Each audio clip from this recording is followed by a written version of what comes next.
One of my favourite things to do in the English countryside is to visit its rural churches, because you never quite know what you're going to find.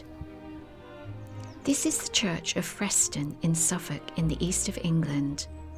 We visited on a warm April day. Unfortunately, like an increasing number of churches, it wasn't open. Still, there was plenty to enjoy outside.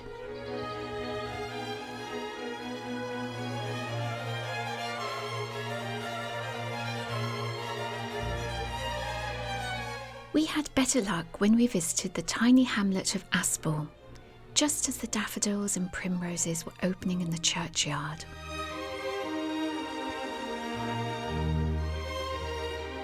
The church really is tucked away, and it felt like a great adventure to explore.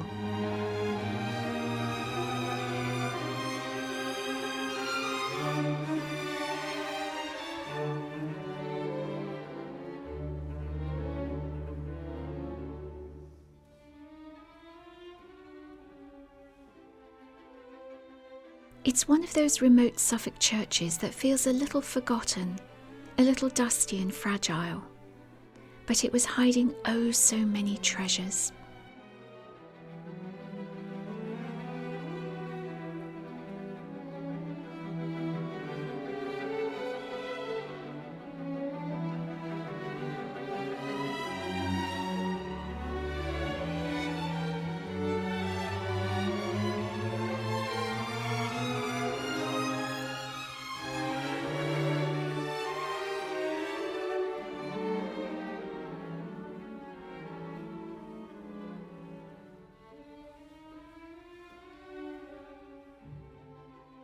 The bench ends simply took my breath away.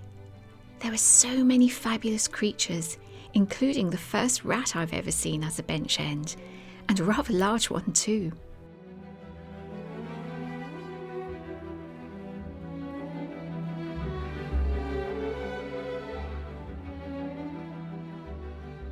But it was the human figures that really captured my imagination.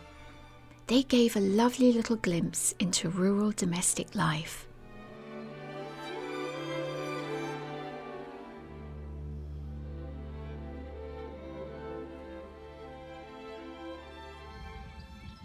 But the churchyard also held a surprise, for it's the resting place of Emeric Pressberger, the Hollywood writer, director and producer, and half of the famous Powell and Pressburger partnership, who made some of the most visually stunning films of the 20th century, like The Red Shoes and Black Narcissus. He spent the last 18 years of his life in this tiny Suffolk village. As if we hadn't already had enough surprises, our trip to the church at Stonham Aspal gave us just a few more, like this marvellous early 18th century tomb.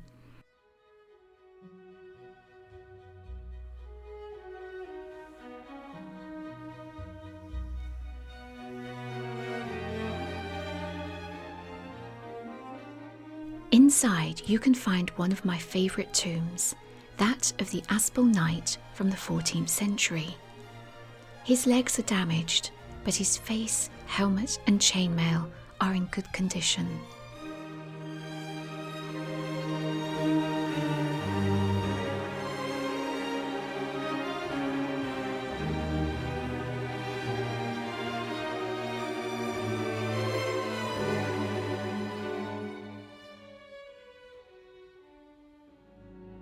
Luckily, I had my own knight with me, who, with the help of a jam jar, rescued a bee that had got itself stuck in the church.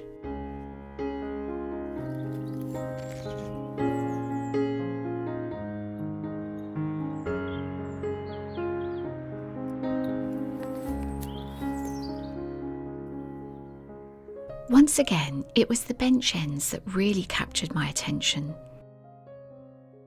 Carefully restored, there were beautiful birds,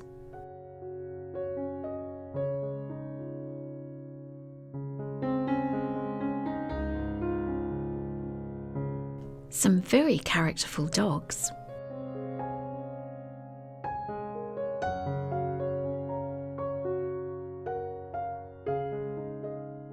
People at Prayer.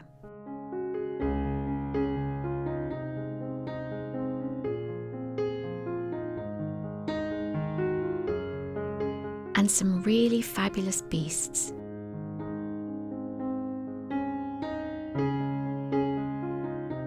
Including a Chinese dragon,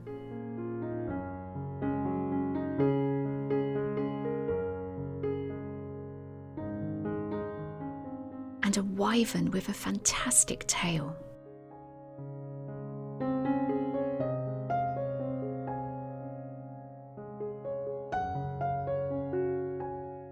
But I wanted to spend some more time with the knight because he holds a very special place in my heart as he features in my novella Christmas with the Book Lovers, when Lara Nightingale is telling her slightly spooky story on Christmas Eve around the fire at Campion House. If you'd like to read Lara's story about the knight's tomb or any of my other books about the Nightingale family, do check out my Book Lovers series. All the novels are set in the beautiful Suffolk countryside that you see in my films.